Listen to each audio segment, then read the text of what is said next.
It was a peaceful evening. The sun was just beginning to set behind the hills, casting a warm orange glow over our quiet neighborhood. I was in the kitchen, preparing dinner. Soft hums of the radio played in the background. My son Eric had just come home from university this weekend. There was this serene, calming energy in the house, the kind that only comes with familiarity. It was almost like yesterday, when Eric was this little boy who followed me around the house, asking me endless questions about life. Now he was already 21 years old. He is no longer the little boy I did not remember, but a strong, confident, and sometimes unconsciously distant young man. The dynamic between us had changed with age, and it was something I was still getting used to. Dinner was ready, and I called him from the living room. As we sat down at the table, I caught the way he wasn't looking at me, different, intense, in a way that made me pause. I didn't think much about it at first, just my imagination. We talked about his classes, his friends, and how much he missed his house, but also about the way he spoke, his eyes. It stayed a little longer on mine than it should have, leaving me with this strange, inexplicable feeling in my gut.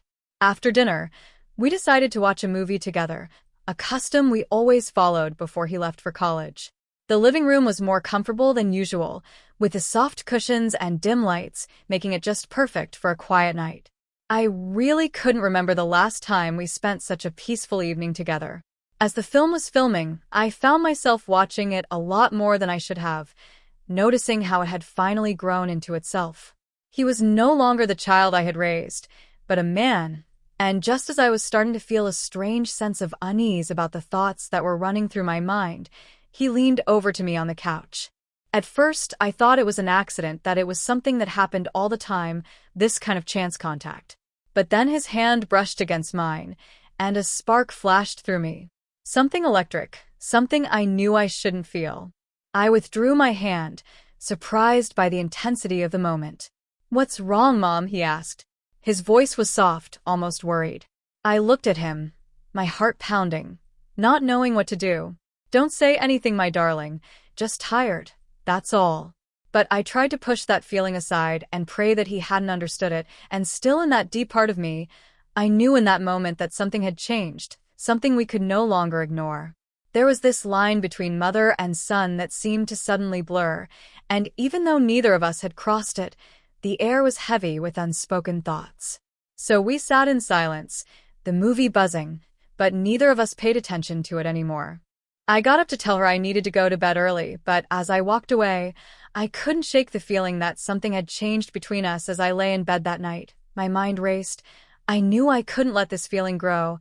I had to keep my distance for the sake of both of us, but deep down, I didn't know how the next morning I woke up feeling unsettled by the events of the night before, played over and over again in my mind. I tried to get rid of that feeling, convincing myself that it had all been in my head, that I was his mother, nothing more, nothing less. I loved him deeply, but not in a way that could never be misinterpreted.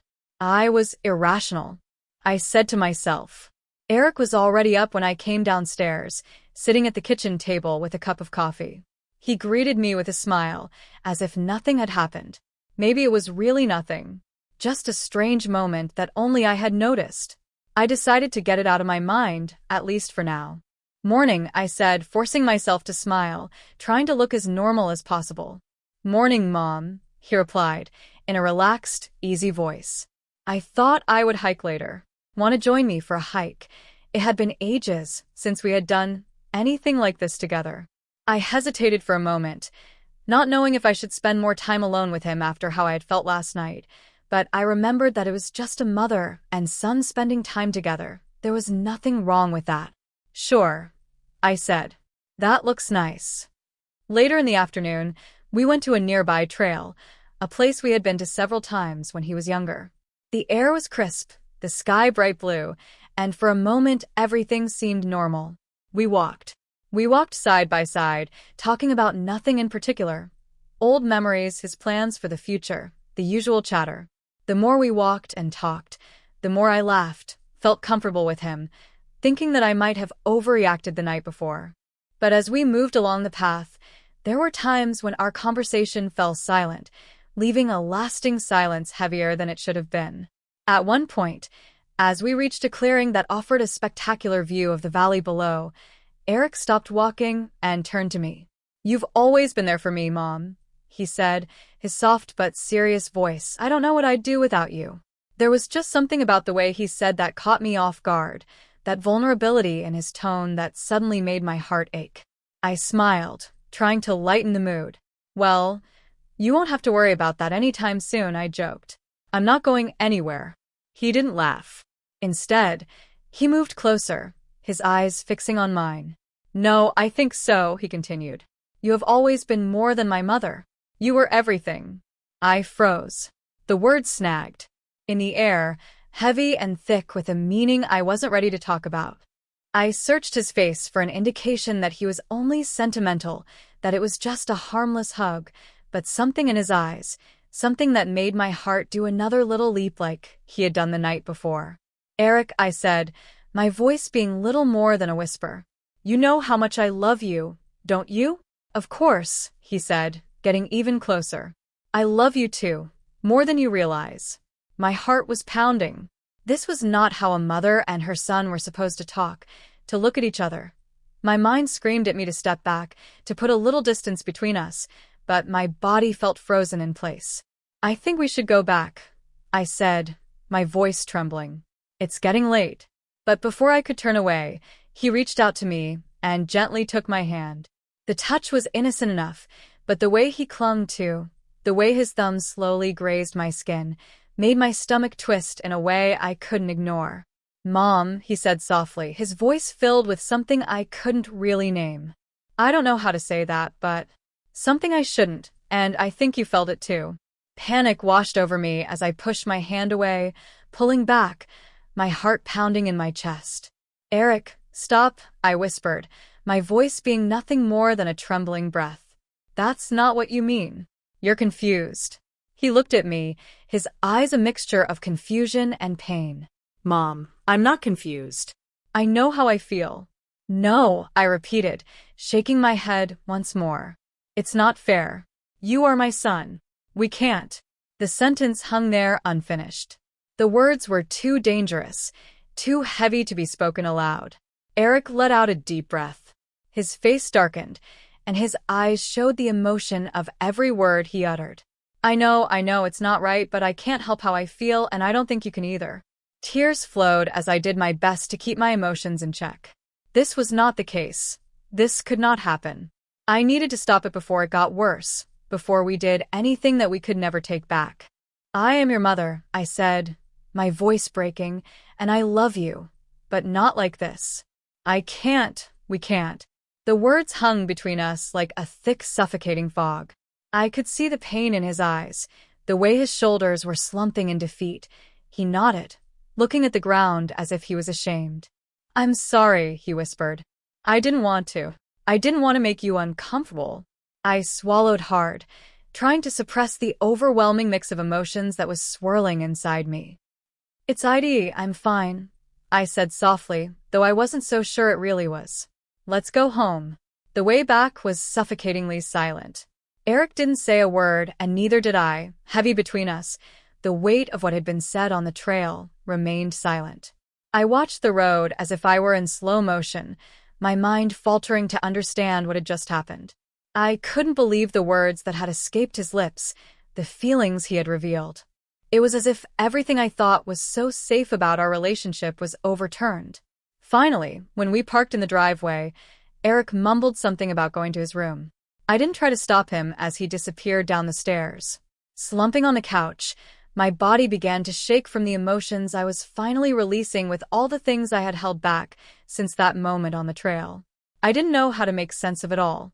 He was my son, my little boy, but he wasn't a boy anymore. And with each passing moment, it became terribly clear that our relationship carried its most unexpected complication. I wanted to believe that her feelings were just a phase, something fleeting that would pass over time. But the way he had looked at me, the way his hand had lingered on mine, told me otherwise. Part of me felt guilty, like maybe I had done something wrong. Maybe I had been too affectionate, too close over the years, but it wasn't fair, was it?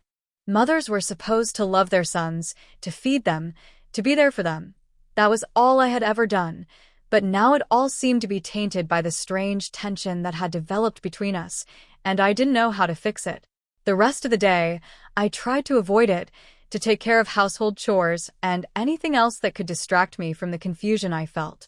In the evening, I was exhausted.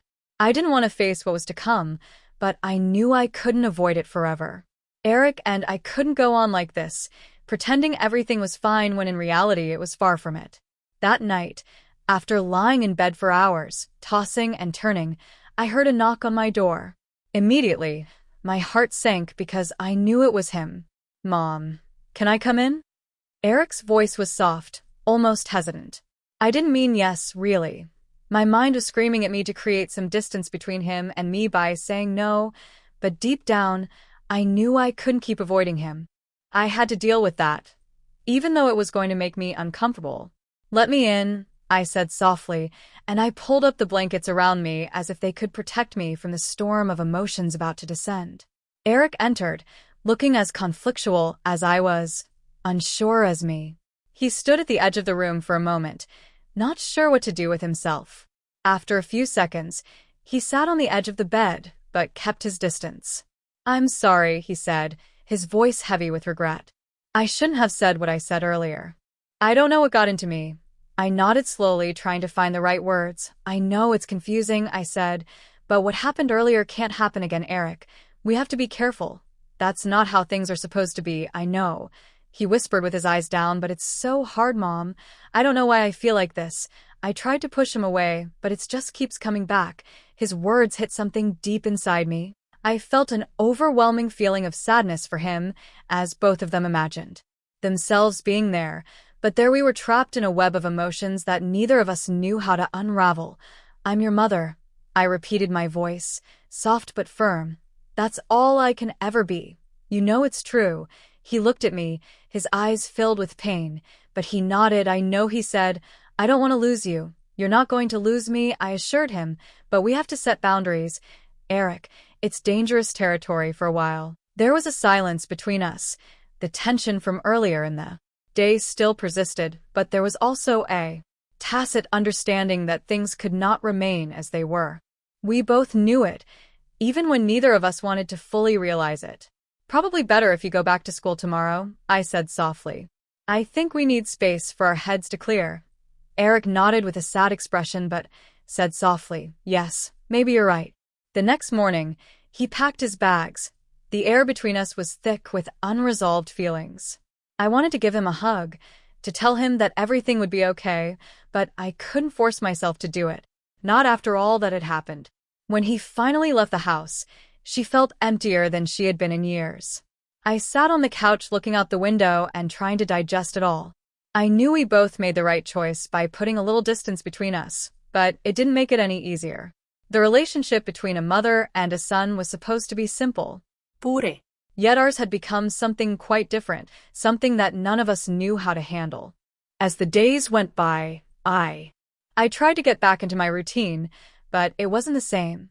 The house was too quiet without Eric, and I found myself thinking way too much about him. I really wish I could have believed that space would help us, that it would provide both of us with the space we needed to square our feelings, but deep down, I knew that things would never go back to the way they were. Something had changed between us, and there was no turning back. I wasn't the same anymore, and neither was he. That's all for today.